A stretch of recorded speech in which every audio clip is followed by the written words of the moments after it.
തമാശകൾ പറയുമ്പോഴും ജ്യേഷ്ഠൻ എന്ന നിലയിൽ നല്ലൊരു ആക്ടറാണ്. കുറച്ച് തമാശ പറഞ്ഞതിന്റെ ബുദ്ധിമുട്ടുണ്ടായിരുന്നു. ഇല്ല, നല്ല ആക്ടറാണ് അല്ലെ, നല്ല ആക്ടറാണ് നമ്മൾ കാണിച്ചത്. ഇപ്പം ജോക്കുട്ടാണെങ്കിലും ഞാൻ ഇപ്പം മമ്മൂക്കയുടെ സിനിമ കണ്ടു, എനിക്ക് ഭയങ്കര ഇഷ്ടപ്പെട്ട ഒരു കഥാപാത്രമാണ് ജോക്കുട്ടൻ ചെയ്തത്. ഞാൻ അന്ന് തന്നെ ജോക്കുട്ടനോട് പറഞ്ഞു, നമ്മൾ ഒരിക്കലും പ്രതീക്ഷിച്ച ജോക്കുട്ടൻ അങ്ങനെ തിയേറ്ററിൽ കണ്ടിട്ട് ജോക്കുട്ടൻ പൊളിച്ചിട്ടുണ്ടെന്നല്ല പറഞ്ഞു. അതെ അതെ അതെ,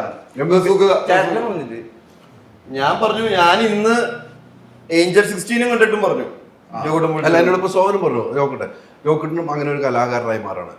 ഡാഡിക്കും മമ്മിക്കും ഇനി വേണ്ടത് ഷൈൻ ഒരു വഴിക്ക് ഒരു കഥാപാത്രമായിട്ട് പോകും, ജോക്കുട്ടൻ ഒരു നടനായിട്ട് പോകും. ഇവർക്ക് വേണ്ട ഏറ്റവും സ്വസ്ഥതയാണ് അല്ലെ. ഇനി അല്ല, ഞാൻ എൻ്റെ ഒരു പോയിന്റ് പറയട്ടെ, ഇവർക്ക് വേണ്ട ഏറ്റവും സ്വസ്ഥത. ഇനി ജോക്കുട്ടനും ഈ സിനിമയിലേക്ക് അങ്ങ് ഇറങ്ങി, മറ്റേത് അങ്ങനെയല്ല, ഇപ്പൊ സിനിമയിലേക്ക് അങ്ങ് ഇറങ്ങി. ജോക്കുട്ടന്റെ സമയമുള്ള ചേട്ടൻ ഇനിയിപ്പോ എങ്ങോട്ടുള്ള യാത്രയാണ്, ഏത് പാതയാണോ, ചേട്ടന്റെ പഴയ പാതയല്ല കേട്ടോ, ഇനിയുള്ള ചേട്ടന്റെ പഴയ പാതകളിലൊന്നും പ്രശ്നം ഉണ്ടായില്ല, പാതകളുടെ ഇടയിലുള്ള കടകളിലായിരുന്നു പ്രശ്നം. അതെ അതെ അതെ, ശരിയാണ്.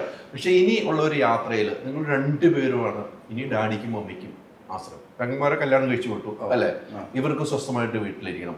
അതിനി ജോക്കുട്ടിന് നിങ്ങളുടെ ഭാരമാവുകയാണ്, അഭിനയ ജീവിതം കൂടെയാണ്. ജോക്കുട്ടിന് എങ്ങനെയാണ് ഇനി ലൈഫ് മുന്നോട്ട് കൊണ്ടുപോകുന്നത്? എനിക്കങ്ങനെ പ്ലാനൊന്നുമില്ല, നമ്മൾ പ്ലാൻ ചെയ്തിട്ട് വല്ല കാര്യമുണ്ടോ? ഒന്നും നടക്കില്ല.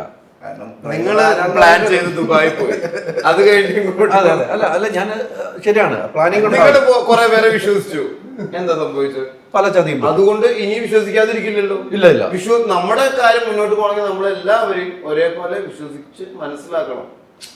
അല്ലാതെ നമുക്ക് ഈ ലോകത്ത് മുന്നോട്ട് പോകാൻ പറ്റില്ല. ചില സമയങ്ങളിൽ നമ്മുടെ വിശ്വാസം കറക്റ്റ് ആവാം, ചില സമയങ്ങളിൽ അത് വിചാരിച്ചിട്ട് നമ്മള് ഒരു മുറിയിൽ ഇരുന്ന് ഒരു ആപത്തും പെടാതിരിക്കാൻ ഒരു മുറിയിൽ കയറി ഇരുന്നിട്ട് കാര്യം ഉണ്ടല്ലോ. നിന്ന് ഇപ്പോഴും തലയിറങ്ങി വീണ ആൾക്കാർ മരിക്കുന്നു, അതിന്റെ അപ്പുറത്തേക്കൊന്നുമില്ല. അങ്ങനെയാണല്ലോ ഉദാഹരണങ്ങൾ. അപ്പൊ ഒരു സ്ഥലത്ത് ഇരുന്നിട്ട് കാര്യമില്ല.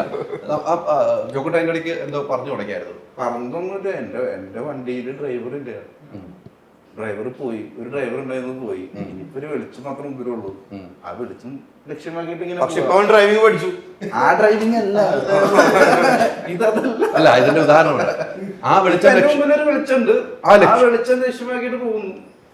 അതിന്റെ ഇടയിൽ തടസ്സങ്ങൾ വരും, ഉണ്ടാവില്ലേ? അതിന് നമ്മള് ചാടി കിടക്കണോ നീന്തി കിടക്കണോ എന്ന് മാത്രം നോക്കിയാൽ മതി. ഇനി ചാട്ടവും ഓടിയും കിടക്കുന്ന, ഇനി ചാട്ടവും വേണ്ട, ഓട്ടവും വേണ്ട, നീന്തലും വേണ്ട. അപ്പൊ നിങ്ങളുണ്ടല്ലോ കിടത്താൻ. ഈ നേരായ വഴിക്ക് പോയാൽ മതി. അല്ല, വഴിക്ക് ഞാൻ പറഞ്ഞില്ലേ, വഴിക്ക് പ്രശ്നമൊന്നും ഉണ്ടായിരുന്നില്ല. അത് തടസ്സങ്ങളൊക്കെ വരാൻ ചാൻസ്.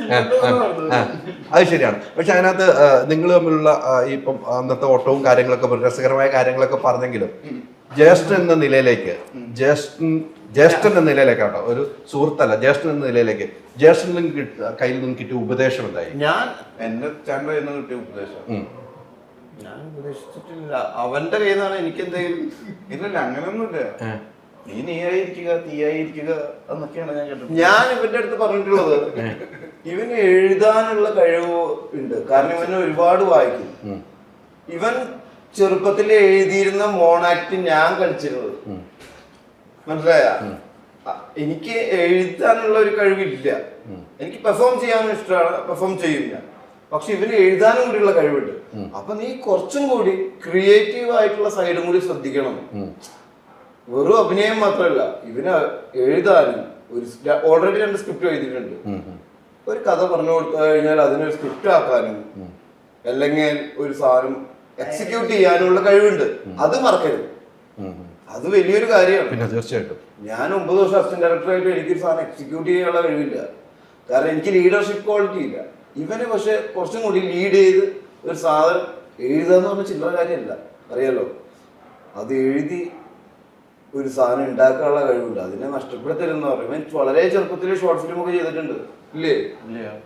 ഒരു ഷോർട്ട് ഫിലിം ചെയ്തിട്ടില്ലേ പണ്ട്? അത് സന്ദീപ ചെയ്തത്.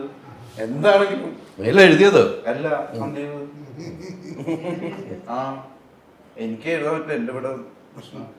അപ്പൊ തന്നെ മനസ്സിലാകണം എഴുതാൻ. ഷൈ വരെ ചിരിക്കുന്നു ഇപ്പൊ. ജോക്കുട്ടിന്റെ ഇന്റർവ്യൂ ചെയ്തിട്ട് ഷൈ വരെ ചിരിച്ചു കൊടുക്കേണ്ട ഇതിലേക്ക്. അതല്ല, എഴുതാൻ അറിയുന്ന ഒരാൾ അങ്ങനെ തന്നെ പറയുള്ളൂ. അതെ അതെ, എഴുതാൻ അറിയുന്ന ഒരാൾ അത്രയും മടിയനായിരിക്കും. അതുകൊണ്ടാണ് അവന് പറയണത്, ഒരു എഴുതാനും ആരെങ്കിലും ഏൽപ്പിച്ചാലോ. 100% മടിയനാണ്. മടിയുണ്ട്, എഴുതാനുള്ള മടി. ഐഡിയ ആണല്ലോ ഏറ്റവും ഐഡിയ ആണല്ലോ. ഞാൻ പറഞ്ഞിട്ടില്ല. നീ പറയുകയോ വേണ്ട. അത് എന്റെ കയ്യിന്റെ ഇവിടെ കണ്ട ഒരു കുരുവുണ്ട്. പേന പിടിക്കാൻ പറ്റില്ല. അതുകൊണ്ട് എഴുതാൻ പറ്റില്ല അത്. Ultra modern kitchen devices. ഒരു കിച്ചണിൽ വേണ്ട എല്ലാ ലേറ്റസ്റ്റ് ബ്രാൻഡുകളും ഇവിടെയുണ്ട്.